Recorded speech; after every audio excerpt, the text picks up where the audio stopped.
I remember putting my first foot came out, and I'm looking at bin Laden's house, and I remember thinking, I guess we'll start the war from here.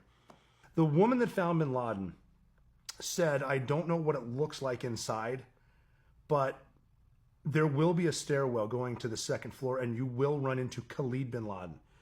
And he's 20 years old. That's bin Laden's son, and that is his last line of defense. He will be armed on the stairwell. And she was so badass. She said, here's the way she put it. If you can ace him, you get a shot at the big guy. And that's a cool brief right there from a badass, you know. So she was right. And it turns out she was 100% right on every single person in and out of that house. Everything. No shit. Nailed it. But we get to the stairwell, and it comes up, it comes back. So the stairs go this way, there's a little area, and then it comes this way. And Khalid was there, and he jumped behind a banister. And I'm at this point now, because I had the front row seat to the coolest mission in modern history. I'm just watching cool guys, right? And they're going up the stairs, and he jumps back, and I'm a certain amount of guys back. And normally in an urban setting, if we're fighting up, I will pull guys out. I only want a certain amount of guys on there just to avoid unnecessary deaths if he starts dropping shit on us, like grenades and whatnot, or takes a shot down the stairs. But I figure we're going to die anyway, so I want to see how this goes down. And I'm just standing there. I don't have a shot. And now we're back to being quiet. And it's dark. And the point man said something like, and I'm going to this up, it was something like Khalid Urfa Idek, Khalid Delta Rasha. Something like that, but it was basically come here, in two different languages that he knew Khalid spoke, which I think is incredible, because I would have thought he would have pinned it, try to get a shot off. And Khalid simply got confused, and he leaned over the thing and went, what? No shit. That is the coolest thing I'd ever seen in combat. How tactically savvy are you to think of doing that? Like, well, he doesn't know. He doesn't know. We might be Pakistanis here to move him. He doesn't know. I'll just call him out. And he did. So he was armed, perfectly within his rules of engagement. We step around him. We go up to the second deck, the last set of stairs.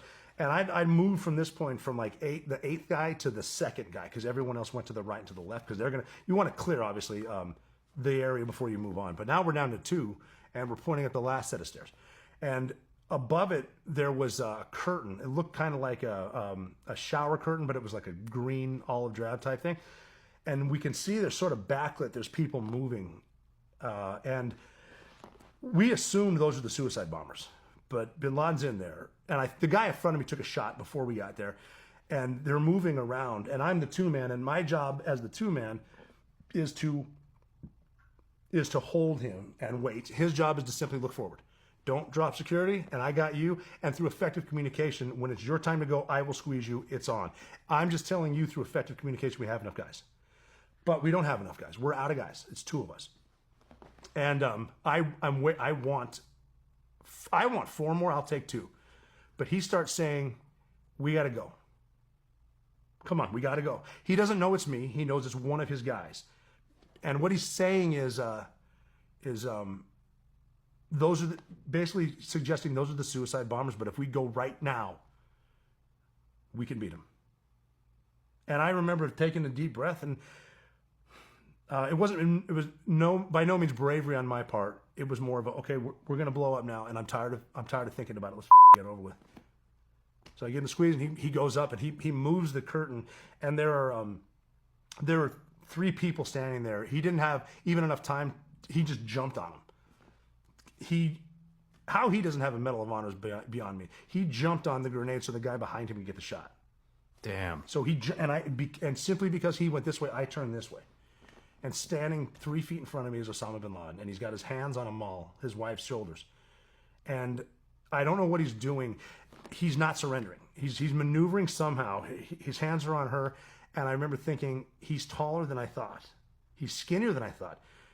So you knew it was him as soon as you turned the corner? Yep. His beard is gray. He's not surrendering. He's got to have a suicide belt. So I shot him twice when he was standing up.